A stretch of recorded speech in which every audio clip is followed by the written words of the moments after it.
Itoophiyaan dur bal'inni ishee walakkaa misraa kaasee biyyoota akka Sudaan, Kaabaa fi Bahaa Itoophiyaa ammaa jirtu, Eertiriyaa, Jibuutii, Sumaalee fi Keeniyaa dhuunfatanii akka tatamsaa turan ni himama.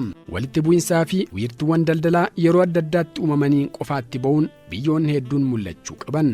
Sabni Oromoos rakkinaaf sochii kana keessatti qooda kan qabu ta'ee walakkaan jireenya isaa qonnaaf horsiisee bulaa irratti kan xiyyeeffate waan tureef daandii daldalaa irratti falmii godhamaa ture dhiisuun gara lafa tasgabbii qabuuf nagaan jiraachuutti fuulleffachuun wiirtuu siyaasa isaa biyya giddugala kibbaatti sochoose. Har'a akkaataa itti fayyadama weebsaayitii oromobook.com sagalee kitaabaa haala salphaa ta'een isinitti agarsiisu. Gara fuula weebsaayitii oromobook.com haala salphaa ta'een deemuuf oromobook.com jechuun akka iskiriinii irratti ilaalaa jirtan sarchi godhaa. Sarchi yeroo gootanis biraawuzarii barbaaddan fayyadamuu dandeessu. Safari, Google akka fedha keessan. Kunoo akkuma argitan fuulli oromobook.com nu dhufeera. Egaan amma iskiriinii irratti filannoo lama argitu. Login now kan jedhuu fi sign up kan jedhu. Yoo akkaawuntii kanaan dura banattaniitu ta'e login now isa jedhu fayyadamtu.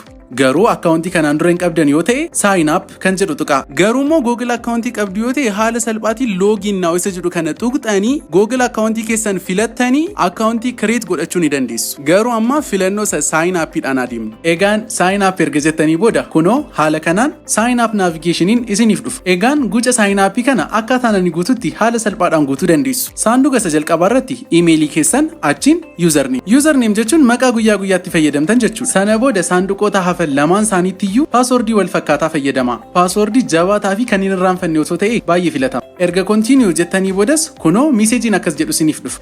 Please verify your email by clicking the link in the email you will receive within 5 minutes. For assistance, contact us at support@oromobook.com kan jedhu isiniif dhufu. Kanaafuu gara emailii keessanii deemuudhaan haala kanaan verify gootu jechuudha.